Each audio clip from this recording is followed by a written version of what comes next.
Okay, welcome to our second installment of our weekly exercise regimen. Today, we'll begin by reviewing the schematics related to the vowels we covered in our last video presentation. Lots of information here to process, a number of diagrams to consider and absorb, so take your time. There's no rush. The most important thing is to understand the meanings behind the diagrams and how they relate to the pronunciation and articulation of all the vowel sounds before us. We also continue to become familiar with vowel symbols and phonetic notation. Our goal being to recognize how these symbols are represented and to develop fluency in the written language of phonetics. A tense vowel refers to a specific type of vowel sound that is produced with greater tension in the tongue and often involves a more prolonged articulation. Tense vowels are typically longer and may have a slightly different quality than their lax counterparts. A helpful marker when notating vowel sounds and their tongue tension component is the colon.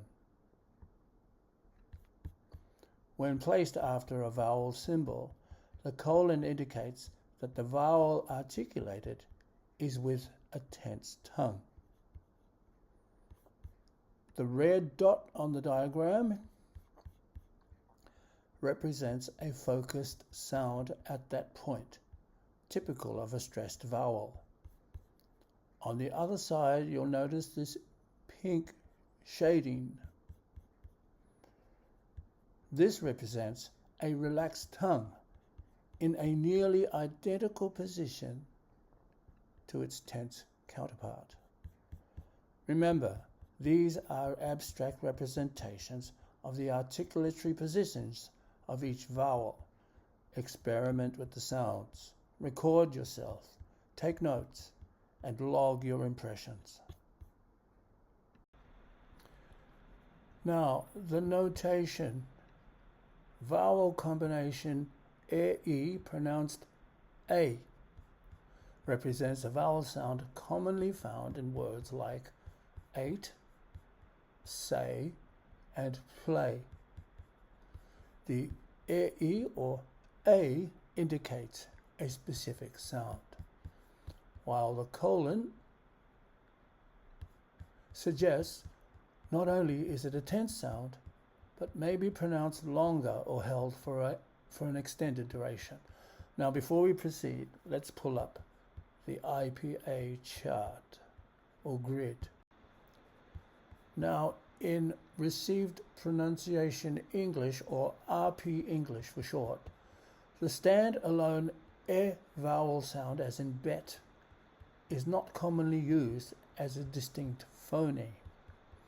Instead, it is typically found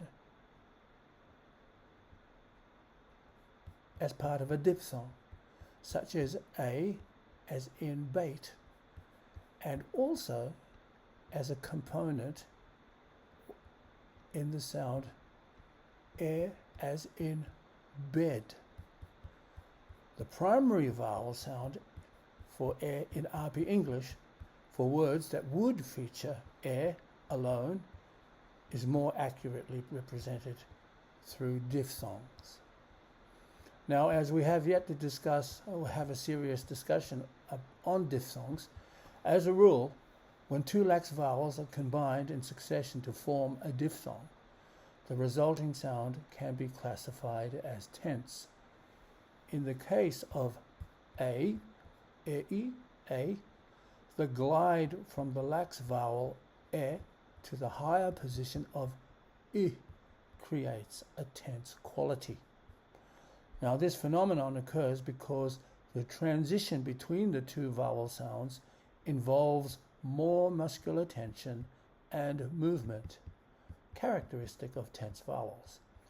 Thus, while each component may be lax on its own, their combination can produce a tense overall sound. So, the duo, the two vowels in the diphthong A, can often be perceived as a singular or monophthong-like sound, especially in fluent speech. This occurs because the transition between the vowel sounds happens so quickly that it may sound like a cohesive unit to a listener. In many dialects, particularly during casual or faster speech, the distinction between the two components of the diphthong may blur, leading to a perception of a single sound. The net effect of this sound is that we, conveniently, now have a tense vowel component as part of our VCTT, vowel couplet tongue tension correlation grouping. However, for clarity in phonetic analysis, it's important to maintain the distinction between the diphthong and a monophthong to convey accurate pronunciation. Now, you shouldn't encounter any difficulties when transitioning between these two vowel sounds. It's simply a matter of a tense tongue position shifting to a lax one. You are aiming for a contrast in sounds from oo as in Uber to as in book. This triadic grouping includes open back vowels that range from open mid to fully open tongue position. The or vowel sound is the only tense vowel in this group, transitioning down to R vowel sound that travels down further to the O vowel sound, as in lost, both of which may require additional jaw opening. Again, something to play with. The R vowel sound, as in father, is sometimes described as rounded in technical terms, as lip rounding creates a sound closer to classic British pronunciation. Here, however, we'd like to classify as unrounded to better emulate maybe American or Australian accents. This choice ultimately comes down to personal preference. Interesting enough is the O vowel sound.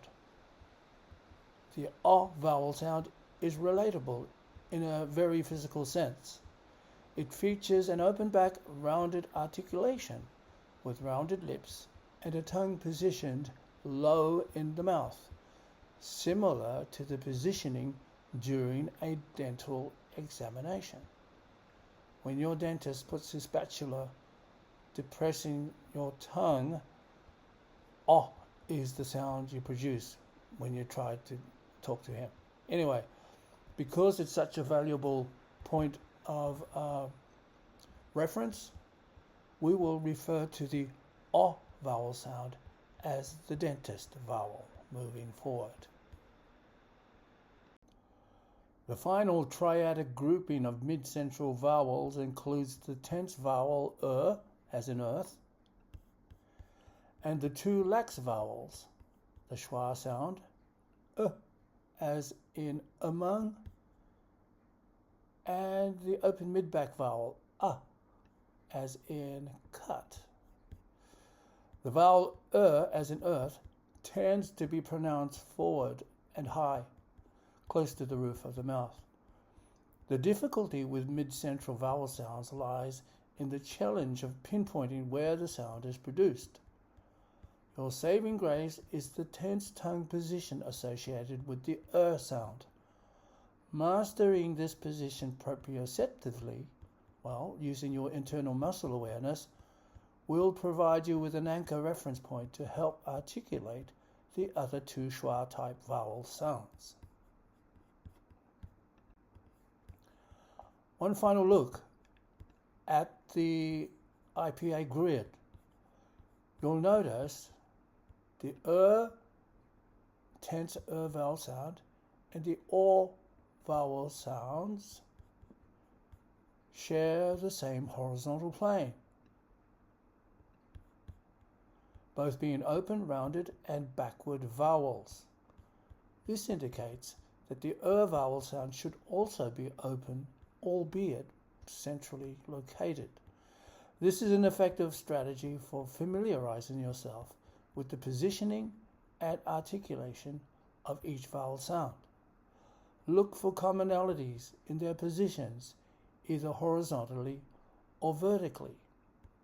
While we're here, let's explore the high tense vowels, E,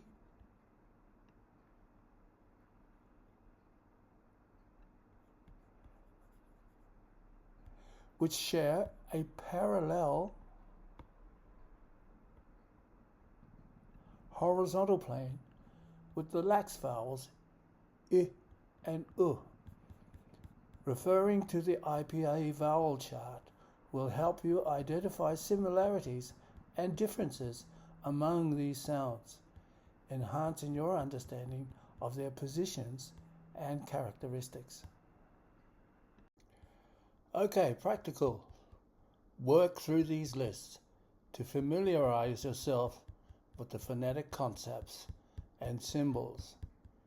We've included a few challenges, but they're nothing we haven't already covered. Practice both vertically down the columns and horizontally across the rows. Remember to record yourself. When you play it back, refer to the diagrams to ensure you've matched the sounds with the schematics. Take your time. Be consistent with your sessions. Aim to practice every day. So, get familiar with the diagrams. Review them regularly and practice, practice, practice. Don't forget that your notes and impressions are personal references. Your anatomical makeup is different from someone else's, so another student's notes may be totally different from yours. Notes and impressions are extremely important for your thoughts and your thought processes, and you will return to them time and time again. Record yourself.